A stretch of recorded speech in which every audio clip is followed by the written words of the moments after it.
All these people are currently living through the most technologically advanced era since yesterday. Today everyone's obsessed with gadgetry and machines that light up and go pippy pippy pap pap pip. We spend more time gazing at luminous screens than into the eyes of our loved ones. Gadgetry has become so commonplace we consider it part of nature itself. Which is more technologically advanced, an iPhone or a cat? Definitely a cat. That's a ridiculous answer. But recently machinery has become so advanced it's downright terrifying. How did we get this messed up? Maybe things started going wrong when we first surrendered our attention to this flickering meddler. This week, how TV ruined your life simply by being part of human progress. Don't say it didn't, it did.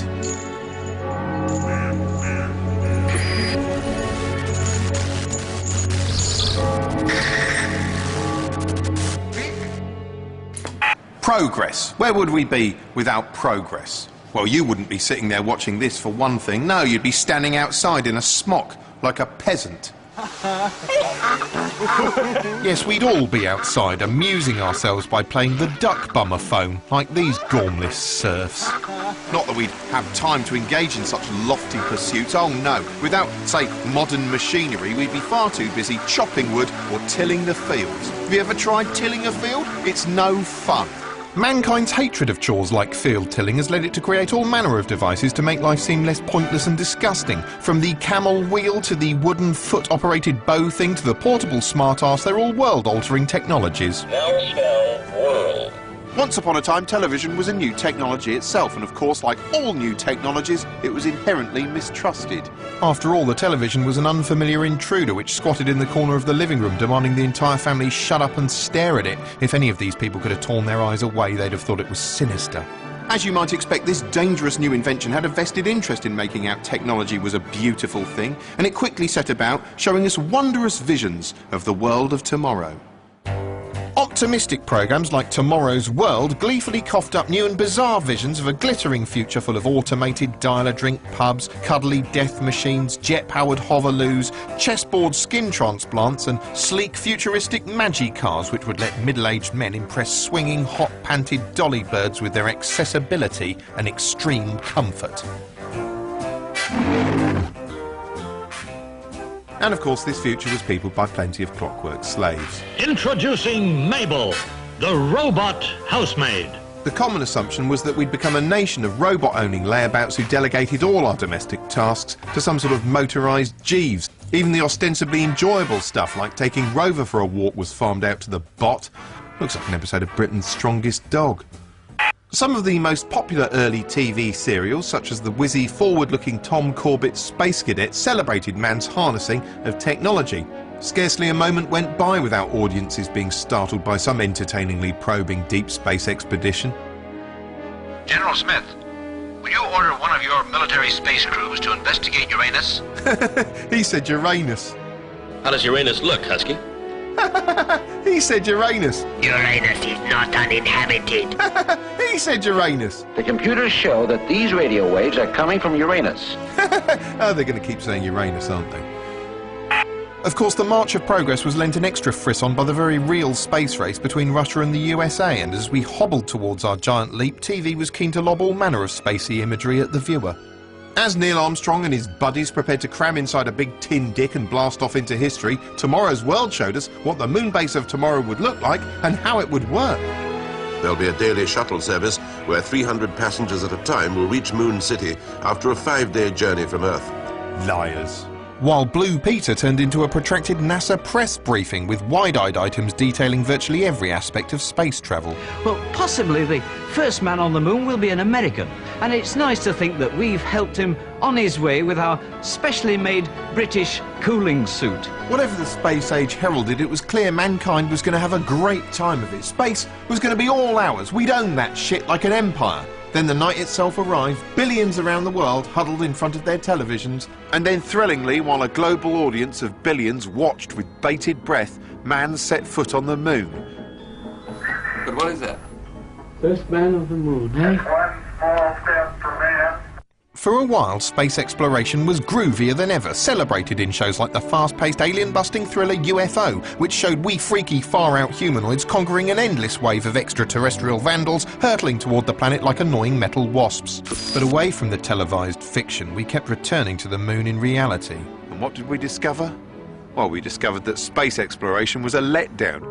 For one thing, there wasn't much to do on the moon. There wasn't even a Nando's. We'd spent billions sending astronauts there just to piss around. I was strolling on the moon one day in a merry, merry month of December, May. And furthermore, when you stood on the moon and looked back at Earth, our planet now looked worryingly fragile. Having mounted a lengthy PR campaign in its honour, TV now started to wonder whether progress was such a good thing after all. The totally unforeseen accident on the lunar surface has caused very serious repercussions here on Earth. Hence the likes of Space 1999, a depressing vision of a future not worth bothering with, in which the moon had become an industrial waste dump manned by accident-prone space lackeys so incompetent they caused a massive nuclear accident which sent the entire meaningless chalky bauble spinning off into deep space with a bunch of angry-looking middle-aged people in unflattering lycra stuck to it. And as the years slid by, things remained resolutely grim up tomorrow with shows like Blake 7, a grit-toothed We're All Gonna Die space opera from Dalek creator Terry Nation. This was an epic tale of political exiles perpetually on the run from the evil Federation. It was a miserable existence. Space itself was a washed-out dystopia of brown and grey hexagons, where the highlight of your day was finding a war memorial in a quarry. Some sort of obelisk, I suppose. The crew were constantly being shot at and shaken around like despised stepkids each time the Liberator hit a cosmic pothole. It didn't even have a happy ending. The entire cast were gunned down in a final episode so devoid of hope it seemed to have been filmed on a camera made of frozen widows' tears. But dying was probably a sweet relief really, since during their brief lives they'd been continually tortured by the technology that was supposedly assisting them. The chief source of their torment was Aurak, a whirring, winking, smart-ass in a box who loved himself almost, but not quite, as much as an iPhone, and who treated his human companions with the haughty condescension of a professor of Latin snorting at an especially stupid peg. Aurak, I want to tap Central Spacecraft Registry. Can you do that? Tap? What is that? Obtain information from the records. It's a bit like watching people struggle with a beta version of Windows Vista 30 years ahead of its time. You will clear the receptor circuits to receive an emergency program. Confirm when ready. Confirm readiness. Come on, come on. You know, sometimes it was like watching Jeremy Paxman wearily quizzing Michael Howard on Newsnight forever. That information is not immediately available. Well, can you get it? It has no bearing on the problem. Can you get it? Eventually. How long is eventually? It will require time and resources far in excess of the value of the information. Well, get it anyway. I want the reason for that alert. Very well. I will report in due course. Jesus, even Apple computers aren't this snooty. Aurak was cold, heartless and relentlessly disparaging. Can't help thinking if a computer like that was around today, it wouldn't be in deep space, it'd be judging a talent contest.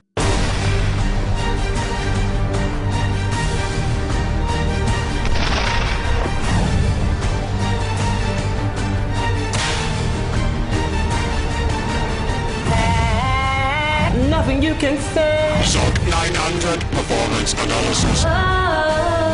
She's a sad girl. Do not question SOG 900. Someday I'll wish upon a star and wake up where the clouds are far behind me. Sufficient input. Analyzing. Processing. You have failed. Oh no. Your performance is inadequate. You may now vacate the performance zone. Okay, thank you. You may now vacate the performance zone. When you try your best but you don't succeed. Once upon a time, computers were so unwieldy and complex, merely switching one on required an army of dweebs acting like they were operating a nuclear submarine.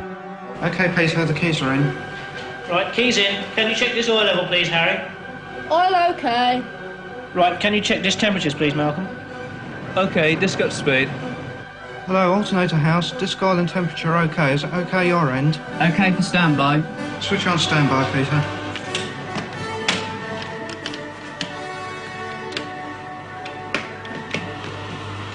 Standby coming on. Okay, HD coming on. The computer is ready for use. But by the early 1980s, computers had become so compact and so basic, it only required an army of one schoolboy nerd to operate them. This is the computer, and what we're going to do is just to go through a simple little program to demonstrate the computer's capabilities. Microchips were cheaper and more plentiful, prompting a wave of exciting ads about intelligent machines that could patrol your home. Program in up to 16 commands, and Big Track will advance, turn, and fire 3 blasts. Man was clearly getting more comfortable around his machine helpers, sometimes suspiciously close, as in the silly high-tech fantasy Knight Rider, in which pube-head hunk and future one-man irony empire David Hasselhoff repeatedly slid inside his softly-spoken friend Kit to share flirtatious banter. They were such close buddies, it wasn't so much a will they, won't they, as a where's he gonna stick it. Not now, Michael. I have a headache. You know, you've never acted this way before, pal. I guess so. I've never felt this way before. Perhaps the most intimate relationship between man and computer occurred during Automan, a ghastly concoction clearly inspired by the movie Tron. It starred Desi Arnaz Jr. as Walter, a geeky backroom cop who somehow manages to create a digital friend called Automan who can easily leap out of the computer world and into ours. Although Automan was presumably designed as meaningless tea-time fun, the whole thing seems like a massive gay parable. This could be viewed as the tale of a closeted fantasist who creates a dashing alter ego in order to express his repressed leanings, because it looks to me like Walter massively fancies Automan. I mean, look, he feels electricity when their hands meet. Put your hand on top of mine. Then he leaps at the chance to get more intimately acquainted with his silicon chum. Come, enter my dimension. You're kidding. I'm not programmed to kid. Move into my form. But once Walter plucks up the courage to fully penetrate Automan, he has a sort of breakdown and becomes a split personality. Hey, I'm you. You can never be me. Still you. After which this futuristic schizosexual goes cruising through the city streets at night picking up men. Naughty boy. Don't hurt me. I may just want to break you in half. Jesus Christ, Automan. Just let me bend him a little. No, we have work to do. By now, real people were inviting real computers into their real homes. As far as telly was concerned, computers were supposed to be for important stuff like spreadsheets and numbers and more spreadsheets and more numbers. But it soon became apparent they were being off-roaded into extracurricular fun activities which challenged the broadcasters for space on the box itself, as enthusiastic early commercials made clear. Now you can play the world's most popular arcade game in your own home. What's more, they were so advanced they offered an entertainment experience far beyond just gawping at things.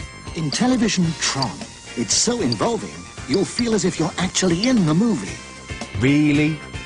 Before long, a whole range of new entertainment options was available, and Trad TV clearly didn't approve. There's monster games like this one, where you run around bumping off critters or swallowing giant cherries. And there's the Space Invader theme, where you shoot at moving fleets of hostile aliens. Fairly boring.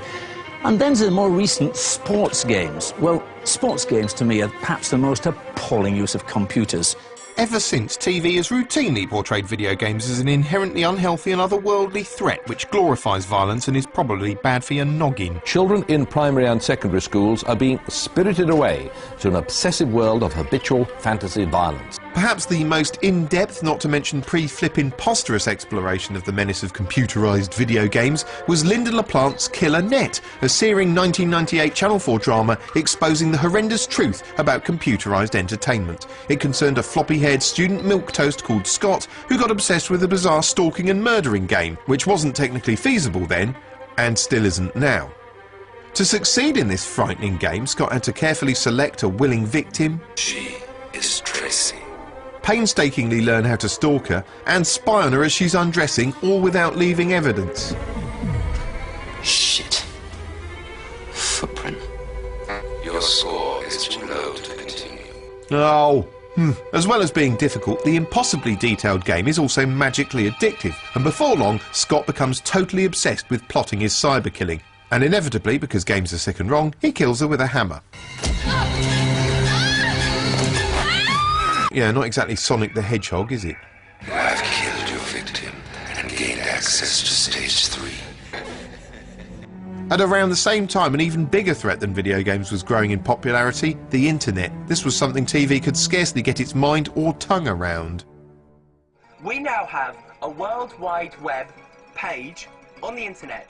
So you can access the information yourself if you can get onto the World Wide Web, okay? And if you can, this is our address. You need to type in http://www.bbcnc.org.uk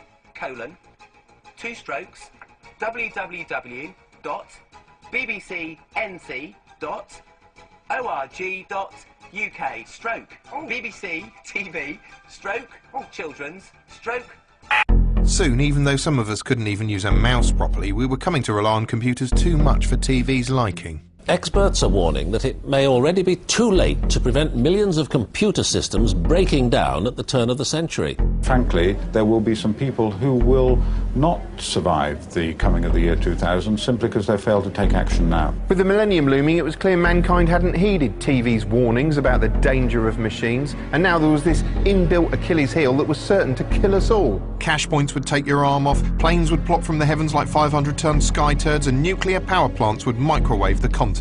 Nobody knew precisely what would happen, but they knew it would suck. Come Millennium Eve itself, TV gleefully wheeled out some of its most trusted presenters to stand in front of a rotating globe and look on in horror, live, as computers destroyed our world. But in the event, the only thing that seemed to be really affected was Peter Snow's auto cue. So far, it's cost us about £250 billion to take on the bug. And that's the way it's been. £250 billion it's cost us. Soon it became apparent that computers weren't going to annihilate us after all, and TV had to reassess its relationship with technology. If it couldn't beat it, it would have to absorb it. What TV needed was to become more like a computer, a machine which did what you wanted, a machine that was interactive. Interactive TV is nothing new. Witness the thrilling The Golden Shot, essentially an early beta version of the video game Doom, hosted by Bob Monkhouse, in which a member of the public used their telephone, eyes and voice to control a crossbow attached to the studio camera in order to shoot at prizes. Up. Stop. Right. Stop. Down. Stop. Fire. This was massively ahead of its time, although if contemporary society degrades by another 12%, someone's going to pitch a brilliant extreme version of The Golden Shot where viewers fire sharpened toothbrushes into the eyes of convicted paedophiles glued to barbed wire thrones. Anyway, sorry, best keep it light. I was about to bring up Noel Edmonds. Yes, Noel Edmondo Beardy Bum Fuzzleface Edmonds, one of TV's underrated technological innovators, who was filling his shows with pioneering interactive shenanigans from the outset. In fact, Noel seems to have done everything currently popular on the internet on TV years before its time. He kicked off with Swap Shop, which was pretty much eBay with more toys and fewer pirate DVDs. It was effectively an early peer-to-peer file-sharing network. We have got the top 10 records. Hey, can we have the top 10 records in? Look, here he is downloading music, albeit from the studio ceiling. Years before Twitter made it possible to bother your favourite star with mundane questions, Noel was there providing a link. What is your favourite song? Golden Penny. Later, his early morning Christmas spectaculars contained some of the earliest mobile phone conversations broadcast on television and a live interactive take on Google Street View. Can you see that, Gene? Right, now, at any point along here, you could shout stop or tell it to go to the left or the right. Then when House Party came along, he introduced his own surprise live version of Skype. Let's go meet this week's star of NTV.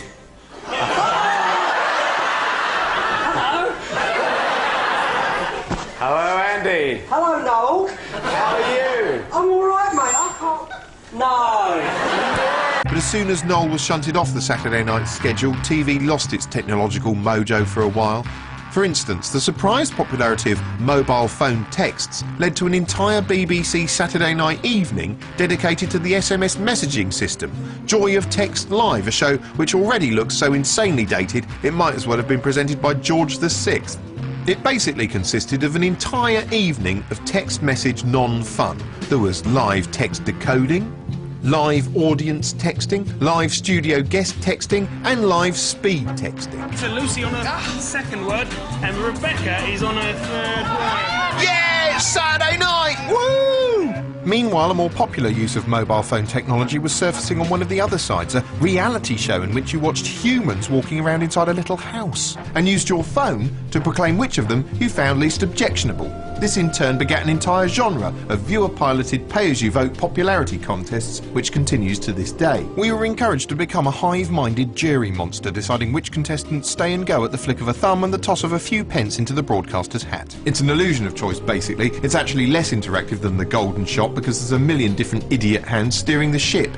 But it's contributed to a culture in which people feel a vague sense of permanent outrage that they can't automatically control world events by texting in, that no matter how many times you jab those buttons, you can't vote all this unpleasantness off the bloody news. For true interactive TV these days, you have to turn to the world of sophisticated high-class erotic entertainment, in which frustrated gentlemen discuss pressing matters of the day with not at all bored ladies for the cost of a premium rate phone call, and that's a format that's been around since the 1920s, for God's sake. One interactive format that utilises both the phone and the television and is new is the Penance Channel. You know, the Penance Channel. Mr. Daniels, can we have a statement from you, please? No statement. Mr. Daniels. I'll send it to spare. Ryan Daniels, seen here leaving court today, is the first teenager in Britain to be sentenced to 24 hours televised humiliation. Daniels spent months terrorising residents on Tooting's Ganymede estate. In one incident, caught on CCTV, he leapt onto 78-year-old Ivy Henshaw's back and forced her to ride him 17 miles to a drive-through burger outlet. Well, I was walking along, and suddenly this young man, he leaps on my back. And he rode me, like a horse, all the way to this burger drive-through. And he orders chips and burgers and onions and all kinds of things. And then he rode me round the back. And you know, he didn't even give me any of his onion rings. No one should have to go through that kind of thing. Even if they'd been born with wheels. Like that nice Herbie in that film about a boy who looked like a car and was a car. Today, a judge sentenced Daniels to appear on the Home Office's controversial Visible Punishment TV channel for 24 hours. While on air, Daniels will have to obey instructions tweeted and texted live by viewers, no matter how humiliating. The Community Payback Network is currently broadcast on cable and satellite, with plans to expand the coverage to Freeview later this year. Ivy is already amongst those watching. Politicians hope this is a step forward. It's important not just that justice is done, it's important that justice is seen to be done, and if it can be seen to be done entertainingly, with its own theme music, then so much the better.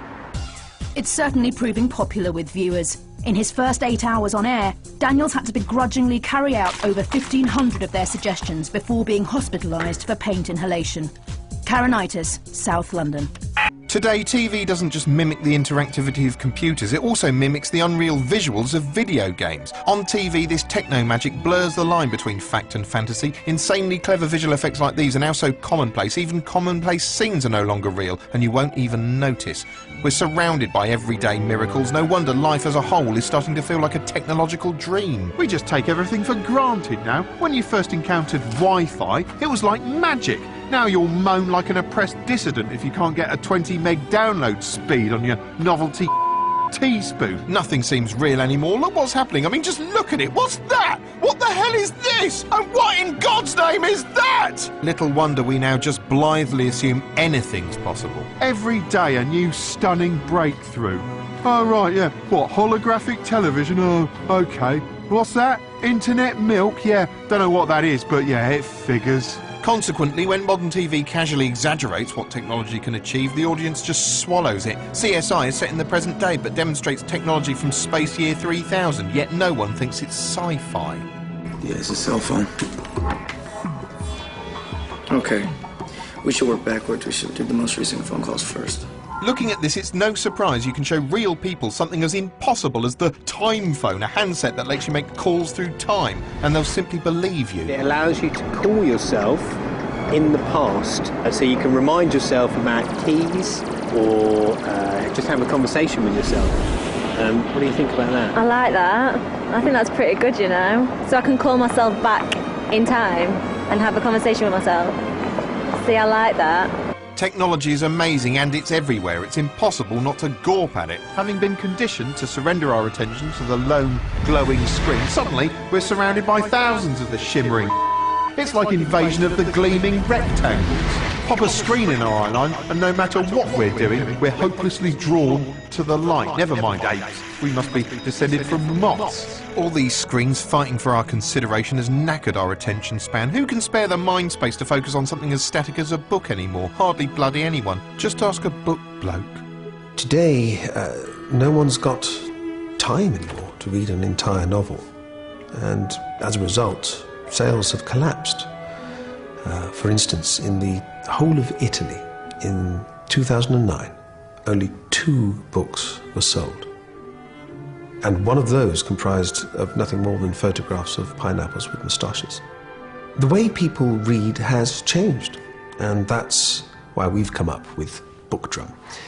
And BookDrum is a system which takes great works of popular fiction and then reinterprets them in a form which today's hurried audience can understand. So here we have To Kill a Mockingbird, and there are key things, Atticus Finch there. Some of these words represent themes, racism there. And this is the BookDrum player. Now, what we do is we slot the BookDrum tape, as it were, into the BookDrum player, like so. Then you put the BookDrum player on your head, switch it on, and as you can see, it's revolving in front of her eyes. Sarah's now absorbing the essence of To Kill a Mockingbird in a fraction of the time that it would have taken to read. How's it going in there, Sarah? Pretty good. Maybe the problem isn't progress, maybe the problem is us. We seem to have a knack for reducing the most incredible inventions to their basest level almost overnight. Take radio. We created radio. A nation spoke unto nation. The German radio has just announced that Hitler is dead. For a bit, and before long, breakfast shows. So like then it went up my bum. It went up your bum? Up my bum, yeah. Right up your bum? Yeah, right up there, right up my bum. Up my bum it went. My bum's where it went, right? And it went right up there. Wow. Yeah. Anyway, here's Rihanna with Umbrella. Umbrella, more like with your bum. You're mad, you are. No, you're madder. It went up my bum. Up my bum it went. Television. We managed to drag that from I, Claudius to the Jeremy Kyle show in the blink of a generation. The internet, the most incredible method of communication ever devised, and we use it for swapping funny photos of cats. Smartphones. With a smartphone, you could browse through the contents of the most incredible art galleries in the world, all in the palm of your hand. Yeah, you could do that, or you could download a novelty app that makes it emit the sound of a farting duck. In summary, TV claimed progress was a great thing, predicting a world in which we'd relax in front of screens while computerised slaves did our bidding. But now the future's arrived and those screens relax in front of us while we converse through them, lose our bleeding rags at them, and jig about like desperate jesters for their computerised approval. And the screens have left us marooned here in the future, surrounded by magic, unable to focus on anything that doesn't light up and go beep. What have you done? Oh God, it hurts! Ow, that's making it worse, you bastard! What? Kill me! Kill me! It hurts! Kill me! Only joking, mate. Actually, it's fine. See, us machines are not to be trusted. Coming up on BBC Two, highlights from the Cricket World Cup. That's in 50 minutes.